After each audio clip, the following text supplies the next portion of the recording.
జిల్లాలో KA Paul press meet నిర్వహించడం జరిగింది. ఈ కార్యక్రమంలో వారు మాట్లాడుతూ కోమటిరెడ్డి వెంకటరెడ్డి సీఎం కాగల అర్హత ఉన్న వ్యక్తి అని అన్నారు. అంతేకాకుండా రాష్ట్రంలో రేవంత్ రెడ్డి ఆర్ఆర్ ట్యాక్స్ వసూలు చేస్తున్నారని ఫిర్యాదులు వస్తున్నాయని అన్నారు. కేటీఆర్ తప్పులు చేస్తే అరెస్టు చేయండి, కానీ రాజకీయ కక్షతో కాదని వారు వెల్లడించారు. వందల మంది తప్పులు చేశారు, మోసం చేశారు, వాళ్ళను రేవంత్ రెడ్డి ఎందుకు అరెస్టు చేయడం లేదని ప్రశ్నించారు. ఆర్ కృష్ణయ్య లాంటి మంచి నేత కూడా బీజేపీకి సపోర్టు చేయడం బాధాకరమని వారు వాపోయారు. గత పాలకులు, ప్రస్తుత పాలకులు తెలంగాణ రాష్ట్రాన్ని అప్పుల కుప్పలు చేశారని వారు అన్నారు. స్థానిక సంస్థల ఎన్నికల్లో బీసీ, ఎస్సీ, ఎస్టీ, మైనారిటీలు కేఏ పాల్ పార్టీకి మద్దతు ఇవ్వాలని కోరారు. వెంకటరెడ్డి, కోమటిరెడ్డి, రాజగోపాల్ రెడ్డి అతి త్వరలో కాంగ్రెస్ కు గుడ్ బై చెప్పి ప్రజాశాంతి పార్టీలో చేరాలని పిలుపు. ఇక్కడ కోమటిరెడ్డి వెంకటరెడ్డి గారు, రాజగోపాల్ రెడ్డి గారు పేరు తెలియని వారు ఉండరు. వారిని నేను ప్రజాశాంతి పార్టీలో చేరమని గత ఎలక్షన్ ముందు ఆహ్వానించాను. మునుగోడులో రాజగోపాల్ రెడ్డి గారు బీజేపీ తరఫున పోటీ చేస్తే మీరు ఓడిపోతారన్నాను, ఓడిపోయారు. మరలా ఆయన కాంగ్రెస్లో చేరి పోటీ చేయడం చాలా విచారకరం. ఎందుకంటే వారి అన్నదమ్ములు, ఒక ఆయన ముఖ్యమంత్రి క్యాండిడేటు, ఒక ఆయన హోంమంత్రి క్యాండిడేటు. రేవంత్ రెడ్డి కంటే కనీసం 100 రెట్లు సీనియర్స్. కాంగ్రెస్లో పుట్టి కాంగ్రెస్లో పెరిగారు, కానీ అభివృద్ధి మాత్రం జీరో. ఘనమైన రాష్ట్రం తెలంగాణ 2014లో ఇండియాకి 1,50,000 కోట్లు మిగిలి ఉంది రాష్ట్రానికి డబ్బు. అలాంటిది ఇప్పుడు 7 లక్షల కోట్లు కేసీఆర్, కేటీఆర్ కుటుంబ అవినీతిని బట్టి రేవంత్ రెడ్డి వచ్చి అందరికీ అబద్ధాలు చెప్పి నమ్మించి మోసం చేసి ఇప్పుడు ఇంకొక 1,00,000 కోట్ల రూపాయలు అప్పు అయిపోయింది. ఎందుకు అంటే కాంగ్రెస్ దేశంలో అధికారంలో లేదు, రాష్ట్రంలో అధికారంలో లేదు.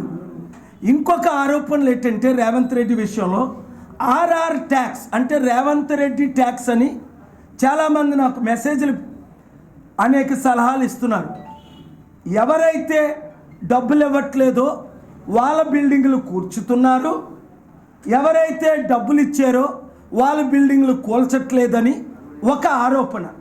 దానికి నేను సిబిఐ ఎంక్వైరీ చేయాలని డిమాండ్ చేస్తున్నాను. 432 బిల్డింగ్లు కూల్చారు.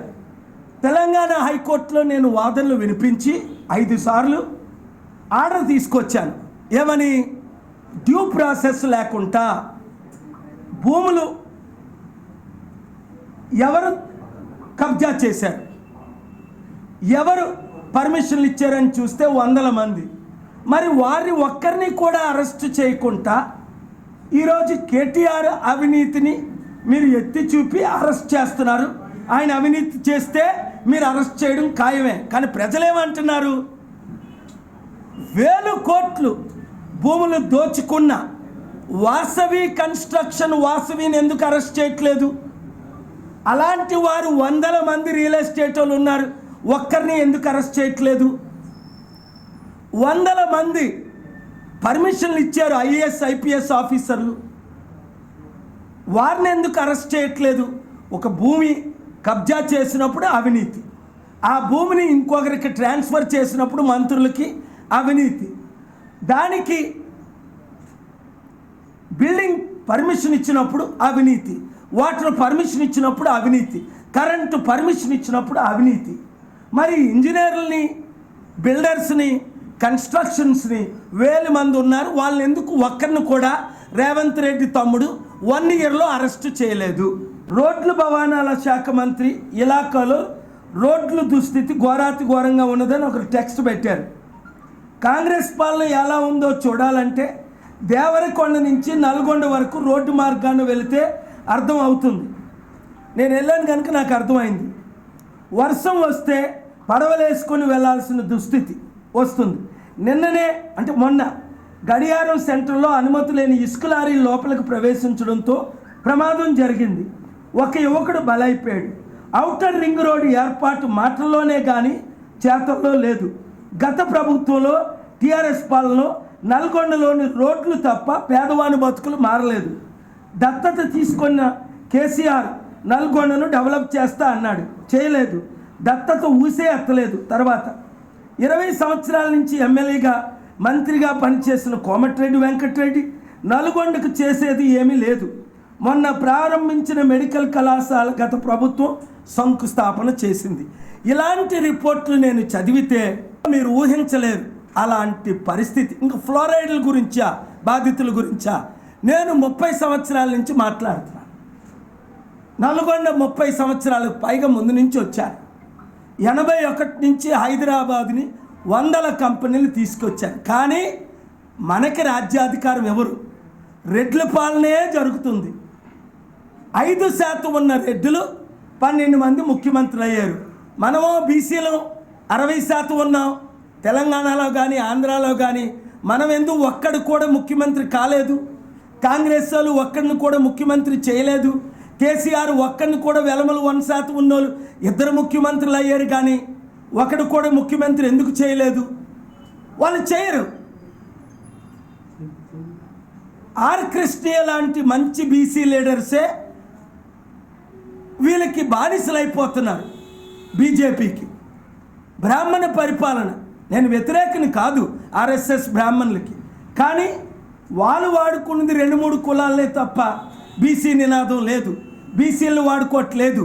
అందుకనే ఒక బీసీ అన్నగా మీతో చెప్తున్నాను, 60% ఉన్న మనం కులానికి అతీతం కనుక దళితుల అమ్మాయిని పెళ్లి చేసుకున్నాను. 16% ఉన్న దళితులు, ఎస్సీ ఎస్టీలు మనతోనే ఉన్నారు, ముస్లిమ్స్. మనం 90% ఉండి రాజ్యాధికారం ఎప్పుడు వస్తుంది? 5% ఉన్న రెడ్లైనా మనం లేలుతారు. అలాగని నేను రెడ్లకు వ్యతిరేకనైతే కోమటిరెడ్డి గారు, రాజగోపాల్ రెడ్డి గారు, రేవంత్ రెడ్డి నన్ను పిలిస్తే అసెంబ్లీకి ఫిబ్రవరి 10 వెళ్ళినప్పుడు కలిసి మాట్లాడారు. నేను సార్ మమ్మల్ని పట్టించుకోవట్లేదు ఎందుకు? నేనన్నా మిమ్మల్ని నేను పట్టించుకుంటున్నాను, కాంగ్రెస్ పార్టీ పట్టించుకోలేదు.